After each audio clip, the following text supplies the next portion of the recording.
Hello Pepsters! We're here for another episode of Pep Talk at ang kasama natin ngayon ay isang special guest na kilala bilang Hunk Cup, buwapong pulis, at o kaya minsan sa ibang girls ay tinatawagin poging mamang pulis. Ang Miss International 2014 na si Mr. Neil Perez.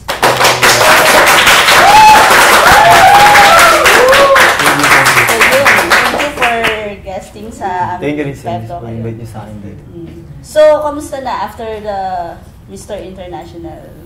Ito, masaya. Siyempre, maraming taong nagko-congratulate sa akin. Tapos, marami ding nag-idolize. Kahit mismo yung mga kabaro ko pag nakita ko, idol tawag sa akin. Talaga? Nakakatuwa. Dili ka nagagawa mo pa na maayos yung trabaho mo ngayong kilala ka na kahit saan ka. Mas nagagawa ko na maayos kasi kinukuha ko yung opportunity, yung popularity ko. So, siyempre, na-uplift ko yung image ng police. Yeah.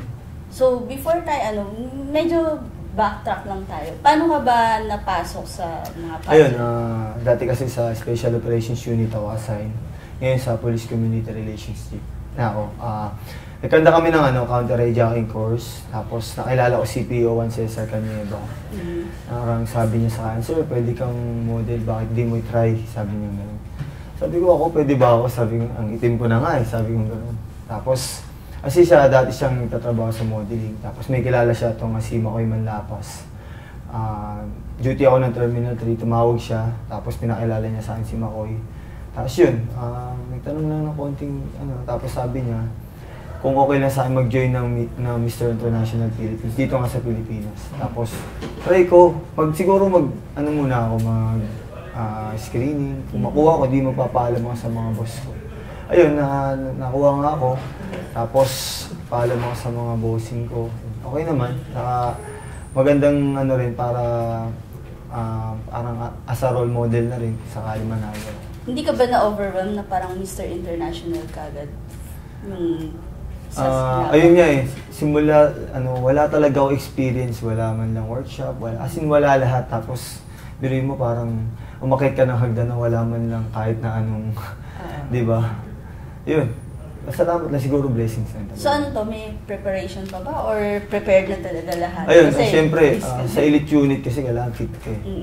Para kakanda ka ng training, kasama mo rin mga estudyante mo, jogging, push-up, lahat ng exercises. Tapos, siyempre, na-develop ko na rin since bata pa ako. Mahilig ako mag-basketball. Hilig ko talaga mag-basketball. Pangarap ko yung maging PBA player. Tapos, ayun, siyempre, physically fit na ako. Tapos, nung nakilala ko sila Makoy, si Cesar, ayun, tinuruan nila ako doon sa catwalk ng lalaki. Sa lalaki naman, hindi naman masyadong maraming So, yun, nakuha ko naman. Siyempre, parang ako, pulis ako, hindi nga ako natakot mahawak ng bomba, hindi nga natakot mahawak ng baril. Siguro yung rumampa lang, maglakad lang sa, di ba, kakayanin ko. So, hindi ka kinabahan nung... Sa una, kinabahan ako. Pero, ayun, naboost ko naman yung confidence ko. Yeah, So, ito na, pinadala ka na sa South Korea, tama? Sa Ansan, Korea. Sa Korea. Nung makita mo yung mga fellow contestants mo, hindi ka ba nanliit? Kasi first time mo yun, sila baka mga experience na. Sa akin hindi naman. Kasi para sa akin, yung pagpunta ko roon, isang malaking bagay na. Yung i-represent ko yung Pilipinas, isang malaking bagay na sa akin. Tapos yung na-meet ko yung mga candidates, natuwa naman ako kasi napaka-friendly rin nila. Tapos, siyempre, iba sa mga mukha ng Pilipino, yung nakakarap. Tapos yun. Nag-enjoy lang kami. Pero nagkaroon ka ba ng feeling na, ay, may laban ako dito, o kaya, ay, mananalo ako dito? Sa akin, positive naman lagi. So, enjoy ko lang, tapos gawin ko lang yung makakaya ko. Tapos, dasal. Tapos, hindi din dahil sa akin, siguro dahil din sa mga Pilipino sumuporta sa akin. Hindi lang dito sa Pilipinas, kundi dito sa mga OFW na sumuporta sa akin sa Korea. Nung nanalo ka, naging viral yung photo mo na... Oo, yun. Kay Raymond Isaac. Yung photoshoot nga na yun, in-sponsoran lang ni Raymond Isaac. Parang, siyempre, pulis ako. Tapos, siyempre, nakilala namin sila sa badminton. Kasi yung friend ko nga na pulis na discover sa akin. Naglalaro siyang badminton. Tapos, yun, nakilala kay Raymond Isaac. Kasi baka pwedeng, photoshoot. Hindi ko pa alam na nun. nakakilala ko na talagang sikat pala si Raymond Isaac na photographer. Tapos yun, nag-photoshoot kami. Tapos naging viral yung picture ko. Lahat-lahat, tapos pinag-usapan. Eh yung mismong announcement na naiyak ka, anong feeling mo Ayun. that time? Kasi yung top 10 tinawag, ako yung pinakalas, parang nung nasa 9 na, sabi ko wala na siguro akong chance. Tapos nung pang 10 ako, parang na-shock na ako, tapos shit, sabi ko, kaya pa to, tapos gawin ko ulit yung makakaya ko. Hanggang sa top 5 na, hanggang sa ano, parang medyo namamagana yung isip ko na hindi ko alam kung bakit nagkakaganon. Tapos yung natawag na, syempre, doon na lumabas yung lahat. Yung lahat ng hirap, yung naisip ko rin yung mga kabaro ko na para sa kanila itong pinaglalaban ko.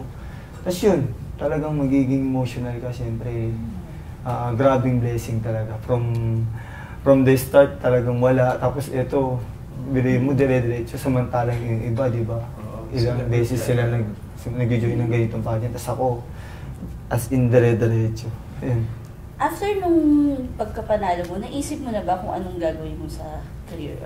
Police pa rin? Or kasi iba, after the pageant, Simula pa naman, showbiz. Police pa rin talaga eh. So, sabi ko, matalo man na police pa rin. So, right now, you're doing Wattpad sa TV5, Ayun. diba? Hindi ba magiging sagabal yun sa... Hindi naman, lahat naman yun eh, na ano ko sa schedule ko. Pwede naman ako mag-leave, pwede naman pag day off ko, may day off naman siguro ko. Pero on call pa rin kami mga polis. Kahit sabihin mong saan kami, on call pa rin kami. Yung pagkapanalo mo, paano siya naging magandang impluensya sa mga kapwa mo polis? Malaking impluensya kasi nakita nila na may isang polis na ganito, na kakaiba sa ibang pulis na sumali ng pageant. Tapos nakita nila yung siyempre fit. Kasi hindi ko maano na mga tao, lagi nilang inaano na ang pulis nga daw, medyo mataba, medyo ano. Pero hindi naman totoo yun. Siguro dala lang sa trabaho nila. Kasi may mga pulis na nagtrabaho na sa opisina, minsan napapabayaan na yung mawawala na yung time nila para makapag-workout. Meron din naman katulad ko sa Special Operations Unit na lagi ako nag-workout. Siguro, hindi rin natin maano na may mga pulis talagang gano'n. Question, dun ba sa unit nyo, talagang kailangan matipuno sa kami itsura? Hindi naman. Kailangan lang talaga fit, tapos skilled ka. Siyempre kailangan graduate ka ng mga iba't ibang training like pump technician course, counter hijacking course, at iba pa yan. Yung mga commando, sure shop, yung mga schooling kasi ang PNP na hindi mo makukuha sa civilian. Yung airborne, waterborne, yung scuba diving, lahat.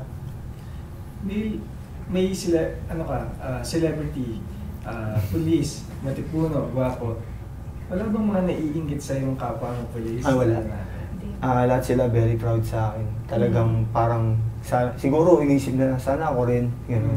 Na-inspire ko talaga sila. So meron nga gano'n na parang naririnig mo na may mga kasama kang police na parang gusto rin try yung ginawa mo? Meron din. Sa ngayon nga may mga gustong sumali. Kasi itong year, magkakaroon ulit kami ng pageant sa baka itong September, itong Miss International Philippines dito sa Local. Oo. Malay mo, isang police din yung pasangan ko ng titulo. Di ba? Siyempre nakakatawa. Let's go back doon sa sa acting sa TV5. Third time sabi mo, di ba? Kasi nagpakailanman, yung Maynila, tapos ito yung Wattpad. So, mas magaan na siguro dahil pangatlo mo na? Hindi, actually wala talagang workshop. So, ginawa ko lang yung best ko, tapos in-internalize ko lang yung role ko as a professor, as a ex-boyfriend niya na medyo, ganun. Yun, ginawa ko. Tapos, syempre, para sa akin, parang training ko na rin eh. Kahit siguro wala akong workshop, siguro kung may mga ganitong opportunity, maaasarin ako. And, kasi pag sa Wattpad, sinasabi nila love story. Oo. So, okay lang ba sa'yo? Parang ma-prepare ka if ever sa mga next project sa ibang actress? Okay lang. Siguro depende kung anong role. Pero, naaralin ko pa rin. Yung pagiging heartthrob ba na feel mo na? Hindi pa rin. Talaga, sa dami ng girls na mahanga sa'yo, hindi ko rin. Siguro meron. Pero hindi mo talaga i-give up yung pagka-police. Lalo na pag dumating mo yung maraming project, yung may pelikula. Endorsement. Siguro, yun, mag-a-adjust talaga. Kailangan mag-adjust, kailangan talaga may i-give up ka. Kasi yun yung gusto ko eh. Siguro may project na maganda, hindi naman kaya ng siguro okay lang. May question lang, pang-kiliti lang kasi yun nga, di ba sabi ko, may ano ka na, celebrity ka na, may tutuloy ka na. Hindi naman siguro. Sa ayaw sa gusto. Parang hindi ko pa mapil na celebrity ako. Police, matipunan, gwapo. May mga indecent proposal ba? Sa akin wala talaga. Siguro kung meron man, friendship, pwede. Kasi nabanggit mo kanina na may mga parang yung ano sa police, diba? Yung reputation ng police dapat matipuno, ganyan. Pero alam mo naman na may mga negative din. Sa tingin mo, paano makakatulong yung status mo ngayon para mabago yung negative image ng kapulisan? Swerte ko, maganda kayo nangyayari kasi minsan may mga bad news.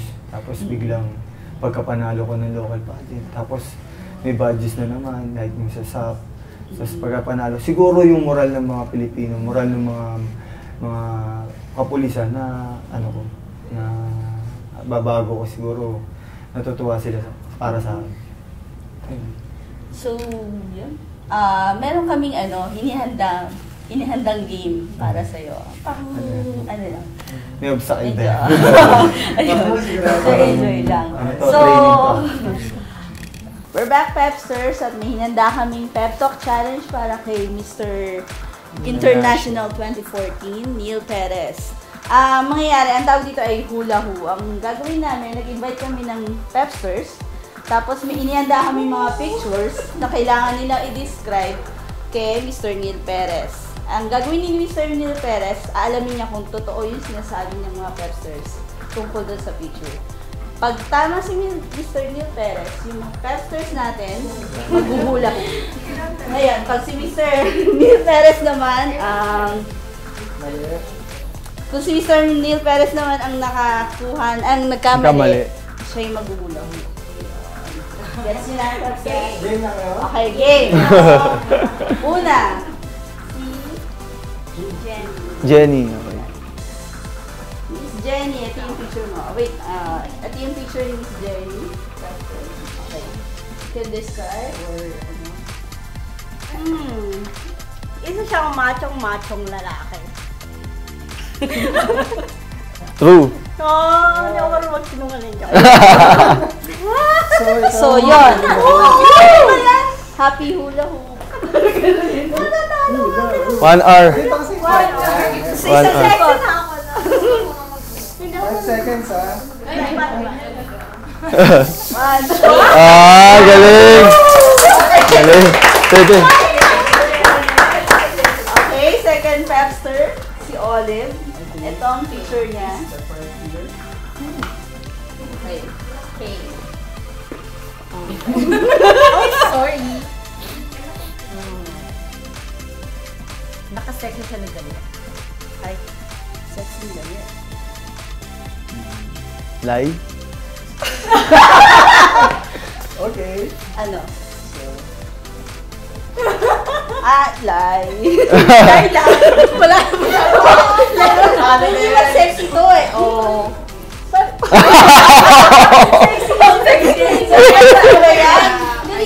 Parang, pag sabi mo kasi parang hindi ano sa'yo, parang hindi mo ano. Ayan, ano ba yan? Wow! Galing! Last contestant. mo ikaw ang pag-asa ng bayan. Ito ang kanyang picture. Parang true agad ah. Super tanda niya. True? Sorry. Patingin! Patingin muna. Ay, sige. Yay! Na last touch pa ako ah. You know. Ay, galing. Yay! Nakunan kaya. Question, lahat daw ba ng police may abs? Lahat naman. Meron. Meron. May abs.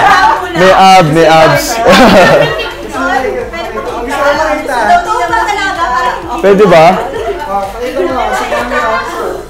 Wala na akong abs. Naubos na. Hindi siya prepared.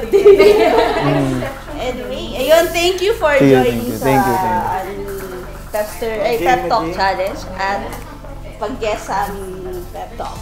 Please promote your Wattpad series and social media. Ayun po, abangan nyo po, March 23 to 27 na po ang Wattpad. Kasama ko po si Isabel De Leon at sana kiligin kayo. Ayun. Tsaka follow me on Instagram, Mariano Flormata. Ayun. Tapos, abangan nyo po itong darating September ang Mr. International Philippines. Sino man po yung gustong mag-join, go. Thank you. Thank you sa Pep. Thank you.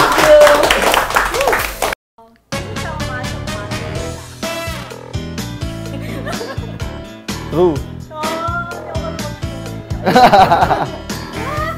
So, yun.